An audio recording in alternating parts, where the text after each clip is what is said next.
बिस्मिल्लाहिर्रहमानिर्रहीम। Chapter number 2, kinematics, numerical response. तो इसमें हमने न्यूमेरिकल क्वेश्चंस को हल करने। तो इस चैप्टर नंबर 2 में हम दो क्वेश्चन हल कर चुके, यानी इस पहले वीडियो में दो हल कर चुके हैं। तो अभी हमने तीसरा जो है क्वेश्चन नंबर 3 को इस वीडियो में हल करना है। तो आइए शुरू करते हैं। Question number 3। क्वेश्चन नंबर 3 है, a ball is thrown straight in such a way that it took 2 seconds to reach the top, after which it started falling back. What was the speed with which the ball was thrown up?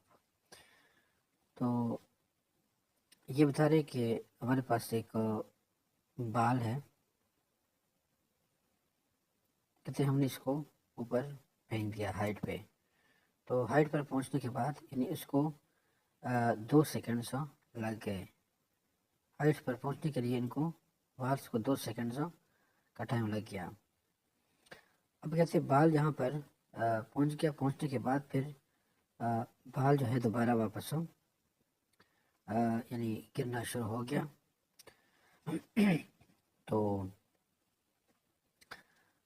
अभी बता रहे कि यहाँ से यानी जो initial जो speed थी बाल की वो कितनी थी, वेलोसिटी यानी इनिशियल स्पीड जो थी बाल की वो कितनी थी। यानी कि यहाँ से जब बाल गया है यहाँ तक टॉप तक ना, तो यहाँ से यहाँ तक जो है ना ये डिस्टेंस यानी कि वेलोसिटी कितनी थी, जिस वेलोसिटी पे the speed with which the ball was thrown, यानी जिस स्पीड से ये 2 सेकंड में पहुंच गया। लेकिन हम कह रहे हैं कि ये स्पीड इसकी कितनी थी कि जिसके ज़रिए इस बॉल को फेंका गया। तो हम ये फिर इसको मालूम करते हैं, इनिशियल जो स्पीड है उसको मालूम करते हैं। हमारे पास जो इनिशियल वेलोसिटी है उसको हमने मालूम करना है। V i is equal to unknown. Time जो हमारे पास है 2 सेकंड।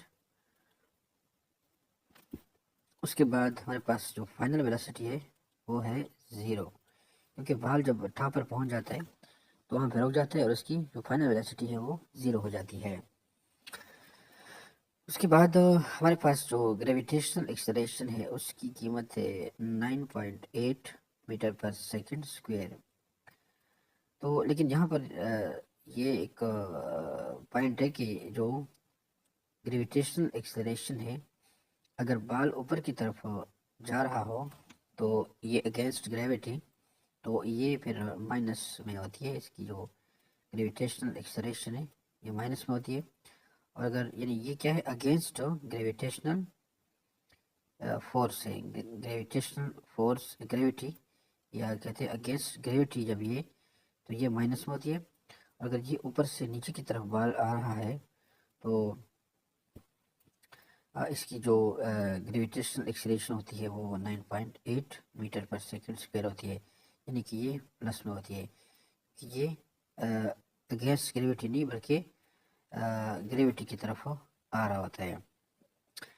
तो अब हमने चूंकि जहाँ पर ये यहाँ से जो जहाँ तक स्पीड है वो मालूम करनी है और बाल ऊपर तक गया है, तो ये अब अगेंस्ट ग्रेविटी जा रहा है, तो हमने जो ग्रेविटेशनल एक्सेलरेशन है उसको -9.8 लेना है, इसकी वैल्यू है। हमारे पास फार्मूला है gravitational acceleration is equal to delta v divided by delta t. हमारे पास ये हम लिख सकते हैं कि final velocity minus initial velocity divided by delta t. तो हम अगर यहाँ पे इसको लिख ले कि ये G delta T is equal to V F minus V I. अब हमने वी आई को मालूम करना है, इनिशियल वेलोसिटी है। तो अगर हम ये जो वी आई है इसको अगर हम यहाँ पर ट्रांसफ़र कर दें तो ये प्लस हो जाएगा, वी आई प्लस हो जाएगा। उसके बाद वी एफ अपनी जगह पे रह जाएगा। तो ये जो जी डेल्टा टी है इसको अगर हम ट्रांसफर करें तो ये हो जाएगा जी डेल्टा टी। अब हम इसमें अगर कीमतें पुट करें तो हमारे पास ये जो फाइनल वेलोसिटी है वो 0 है, माइनस जो ग्रेविटेशनल एक्सीलरेशन है वो माइनस 9.8 हमारे पास है मीटर पर सेकेंड स्क्वायर है। और इसके बाद जो हमारे पास टाइम है, टाइम हमारे पास है 2 सेकेंड है यहाँ पर, तो 2 सेकेंड है।